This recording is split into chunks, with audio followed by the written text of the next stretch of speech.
I first invite Chaplain Joy Papa Christo to lead us in invocation. Good afternoon. Let us pray. Almighty God, we pray today for entrusted to your eternal care. We ask that you comfort their loved ones and touch them with your grace. Please bless who have heard and grant them care. Please comfort the witnesses to this tragedy. Thank you for the efforts of all first responders, healthcare professionals, and citizens who responded and assisted the many victims. We ask for healing in this land and an end to the violence that seems to be all around us. Let us take strength from your eternal promise that you will never leave us nor forsake us. We ask this all with great humility and confidence in your most powerful name. Amen. Chaplain Papa Christo and Chaplain Dan Thompson.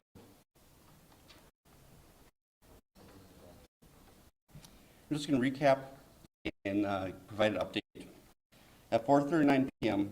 on Sunday, November 21st of 2021, a lone subject intentionally drove his maroon SUV through barricades into a crowd of people that was celebrating the Waukesha Christmas parade, which resulted in killing 5 individuals and injuring 48 additional individuals.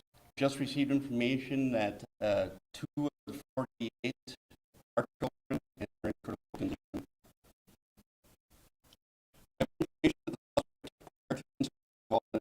Domestic disturbance, which was just minutes prior, and the suspect left that scene just prior to our arrival to domestic disturbance. When the suspect was driving through into the crowd, one officer did discharge his firearm and fired shots at the suspect to stop the threat, but due to the amount of people, had to stop and fire no, did not fire any other additional shots. The officer was not free to leave as part of the no one was injured as a result of the officer firing his discharge. Was taken in custody a short distance from the scene, and we are confident he acted alone. There's no evidence that this is a terrorist incident. Due to the wind yesterday, there was a power outage downtown Waukesha to further complicate our emergency response. I want to identify the victims we've had, we know at this time. And I think this was a great start. 79-year-old female. Leanna Owens, 71-year-old female. Tamara Durand, 52-year-old female. Jane Coolidge, 52-year-old female. Wilhelm Hospital, 81-year-old male.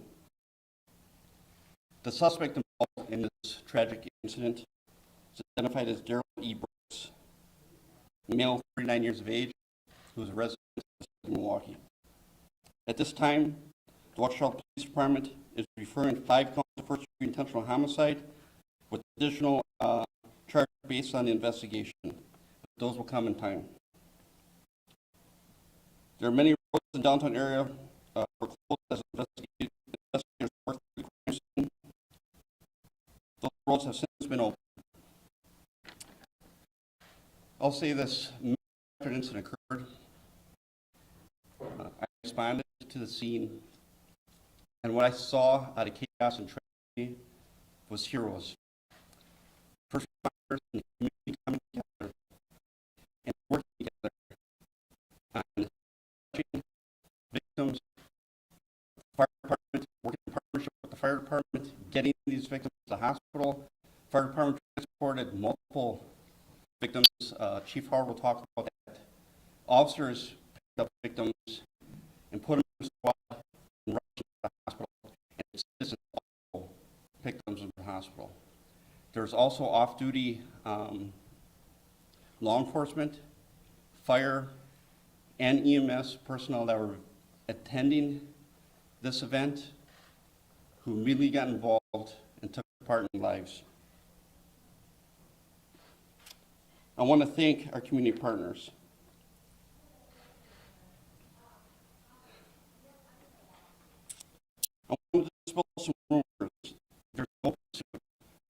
to this incident.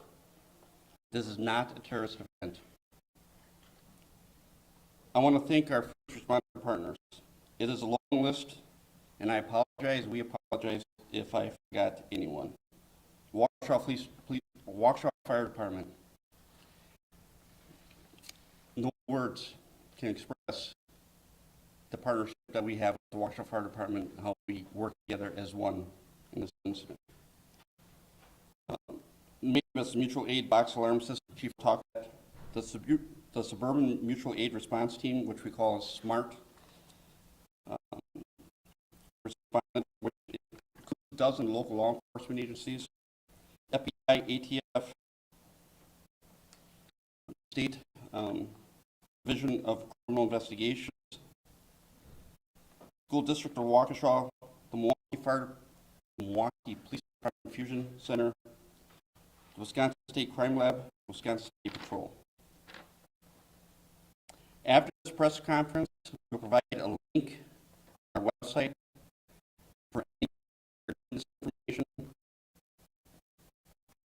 If there's any additional video that have, they can look at this link, or any family members or recovered property.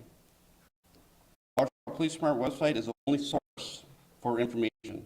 Do not release information from any other source as it has not been vetted and could lead to false information.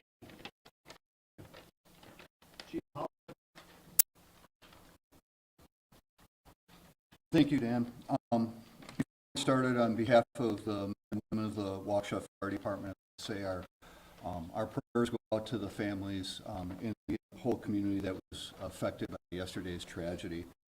The City of Waukesha Fire Department responded to a mass casualty incident yesterday afternoon. All 26 on-duty personnel responded to the incident from 5 stations.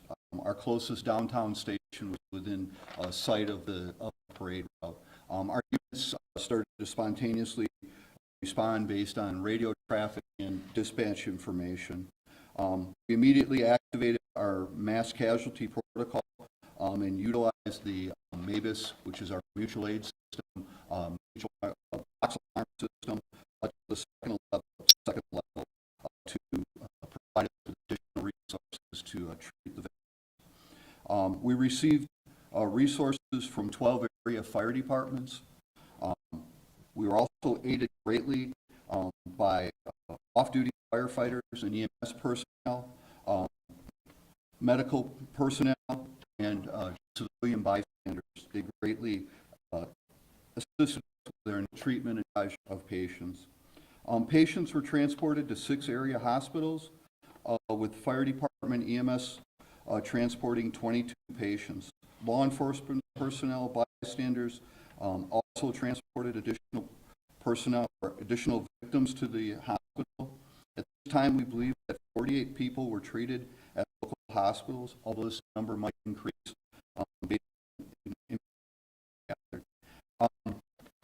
Like Chief Thompson, I also had an opportunity. I did respond to the incident. I got there just a little bit after the chief did, and based on my observations, very, very overwhelmed by the response of the community to this tragedy.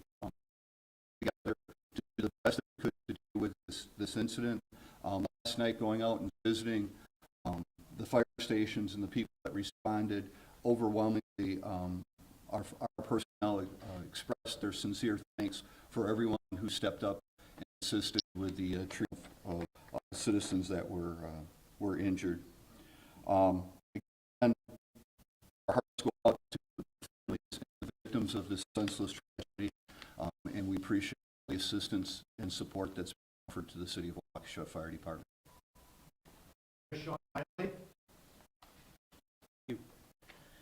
Last night we experienced a senseless tragedy. Many of us were participants in these horrific actions. We are all trying to process what we experienced. Our police, firefighters, partners, and so many others sprang into action immediately last night to help the people that were injured. For those of you who do not live in Waukesha, you need to know Waukesha is a community that helps their neighbors. Waukesha is a community that takes pride in its identity and has looks after each other. Waukesha enjoys celebrations, and the entire community joins in on celebrations. We are a close community. Waukesha community, where many of its residents have lived for generations. Waukesha is also the type of community where new residents tell their friends to move here because it is so special. Waukesha has held what can be described as a Norman Rockwell type of Christmas parade for almost 6 decades. Last night, our wonderful Waukesha parade became the scene of a horrific tragedy. Last night, that parade became a nightmare. Last night, many were severely injured. Last night, lives were lost during the middle of what should have been a celebration. Last night, many were severely injured, lost their lives, and all who were there were traumatized. We experienced a horrific tragedy. We have so much healing that needs to occur. Waukesha, though, will not be defined by the horrific events of last night. We are a community that will come together. We will help those who experience the loss of a loved one or were injured. Work together to bring healing. The healing needs to begin now. With that in mind, I share the following. Our prayer vigil will be held tonight at 5 p.m. at Cutler Park. The Waukesha Public Library, which is immediately adjacent to it, will be closing at 4 p.m. so the public can utilize the parking lot. The downtown South Street parking ramp, which is also immediately near it, will also be open for free parking. We know that members of the community want to help out and help victims. The Waukesha County Community Foundation and United Way of Greater Milwaukee and Waukesha County have joined together to create the United for Waukesha Community Fund. This fund will support the needs of the impact. There will be a website on our page that will tell you how to access that fund. Many people witnessed traumatic events last evening. If you need to talk to someone, you can call or text 800-985-5990 to be connected to a trained caring counselor, and they are available 24/7. That number will also be on our website. Please only call 911 for true emergencies. There will be a resource center set up at Carroll University for all victims from 2 to 6 p.m. Tuesday and 9 a.m. to 1 p.m. on Wednesday. That information will be placed upon our website.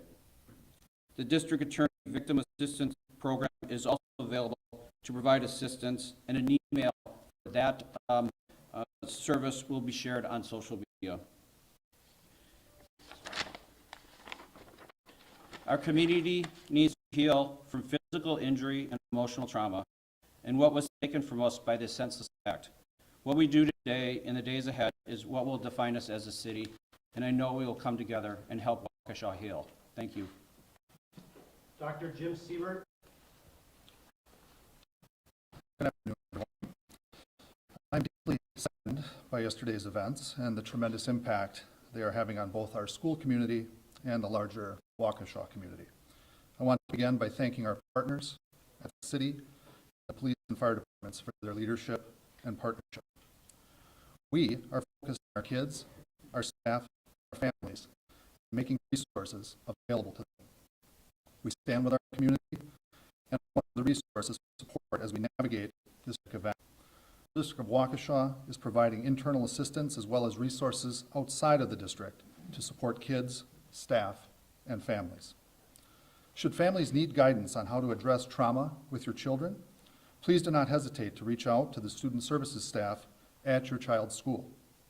We are actively dispatching additional support to our schools for staff and students. Your school administration and student services team can connect you with our crisis counseling staff in a very timely manner.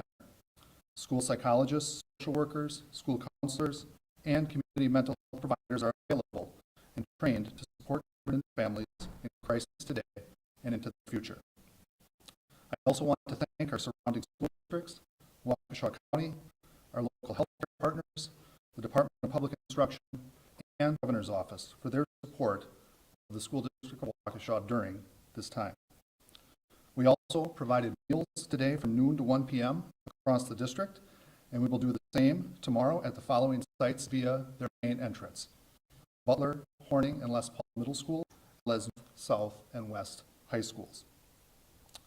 I'm announcing at this time that the school district of Waukesha will again be closed for classes on Tuesday, November 23rd. Our counseling and lunch services will be available to students and staff again tomorrow. The district will resume classes after the Thanksgiving holiday per our school calendar on Monday, November 29th.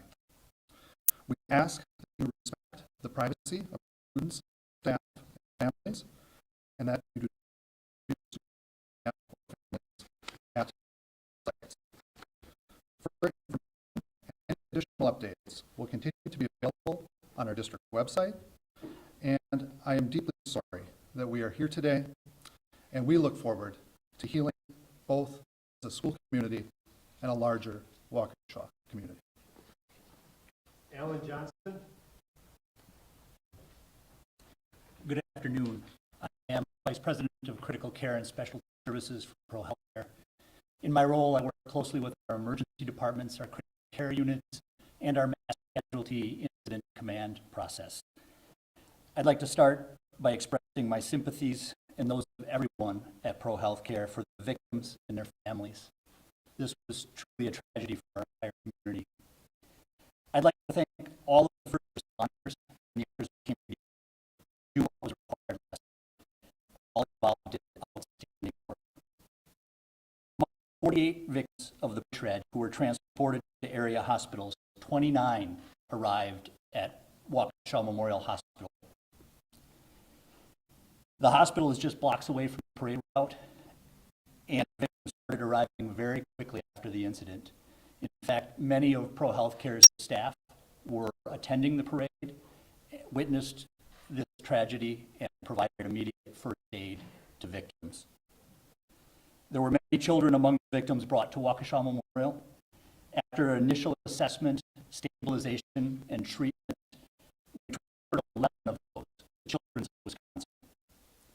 4 victims were admitted to Waukesha Memorial. They are all currently stable, and many of them will likely discharge from the hospital today.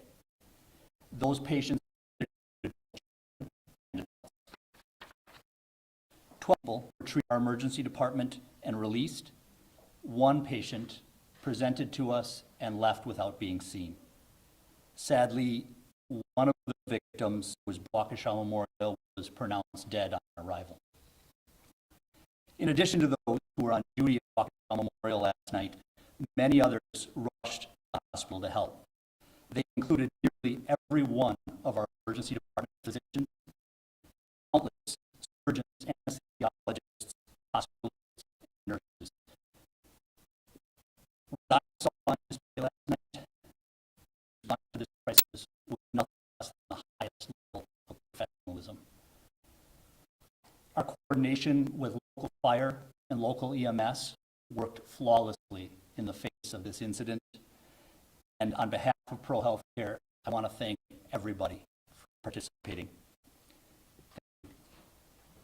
At this time, we'll open it up for a few questions, but be mindful.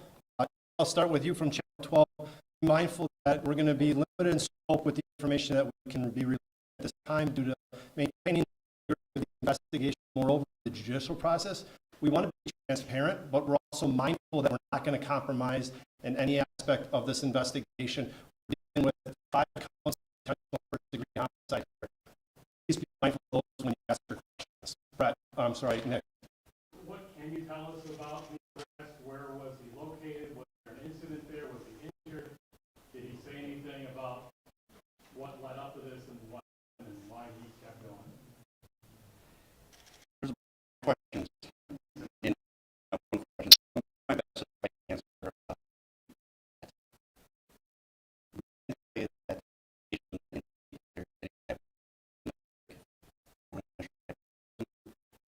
Tell you that there was some type of disturbance that we suspect was between the suspect and another individuals at a location just prior to the incident. Shortly after the tragedy occurred, immediately identified the suspect vehicle. Shortly after that, the suspect had injuries. And then after he's detained, taken custody.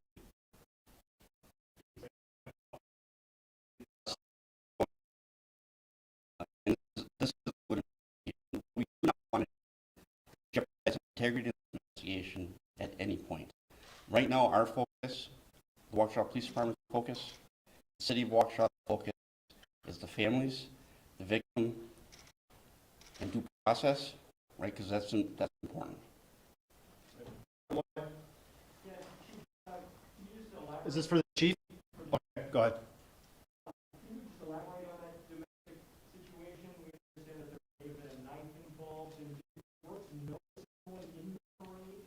So we have no information that Brooks knew anybody in the parade, but I will say this. We weren't able even to respond to that domestic call before it actually investigated. So was there initial complaint of a knife being involved? Yes. Do we know if there was one there? We don't know. We didn't even make it there. We ended up immediately responding to the crisis. 58, please, is this for 58?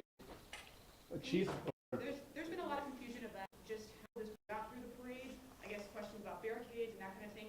Is there anything that's come up in your investigation that you could speak to about why that would be, how he actually got through and managed to get into this crowd? I'll tell you this, we actually had a squad and barricades up, and he drove right through the barricades and the officers. When the officer tried to engage and stop the threat, he still continued through the crowd.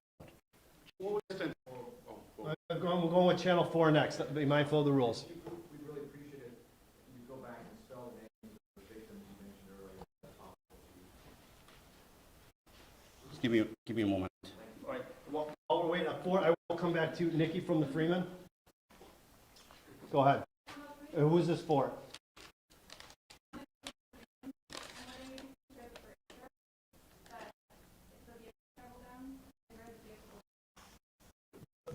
Parade route where the vehicle entered in the area of Main Street, and the end of the parade route where the vehicle off, like right at Trans Park, Main and Maple area, Main and Wisconsin Avenue.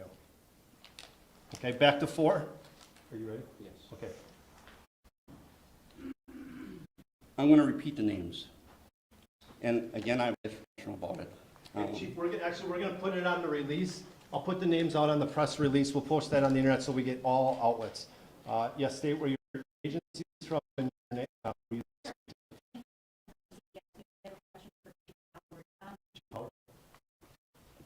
Chief, what did your first responders see at the parade? Many of them were there to be a part of the parade. What did they say to you? It was just, I guess, for lack of a better, like war zone.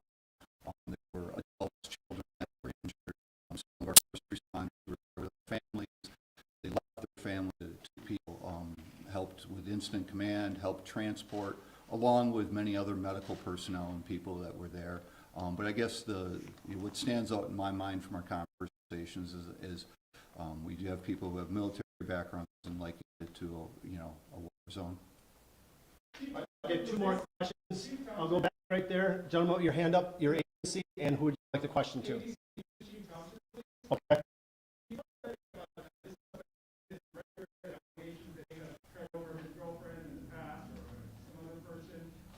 I'll tell you, our focus right now is this incident. This tragic incident is what we're focused on, and the families and victims of this incident. Chief Thank you. Johnson, Ron is here from CNN. For state, who would you like to speak? Chief Thompson or Chief Howard? Okay. From CNN. Okay. Talk to us about those families who are that you know. What memories do you have? I'll talk about the incident itself and seeing I'll give you one. As I'm watching officers and fire personnel triaging and taking victims, putting them in ambulances and putting them in squad cars, I have a nurse who walks up to me and says, "My mother was injured. Can we get her help?" Sure enough, we helped her get her mother into a vehicle and we escorted her the vehicle out of the scene safely. This is for the family. I want to ask you to respect the family. This is a very tragic incident, and again, it's still fluid. So, and I'm We're gonna stop the questions right there. Like I said earlier, we will put a press out here shortly within the next 60 minutes. It's gonna identify the links. It's gonna identify some of the phone numbers that people can reach out to. At this time, we do not have a follow-up press conference at this time. Everything will be done via press releases. If there is a press conference, we'll give all of our affiliates ample amount of time to come back to the hall. Thank you very much.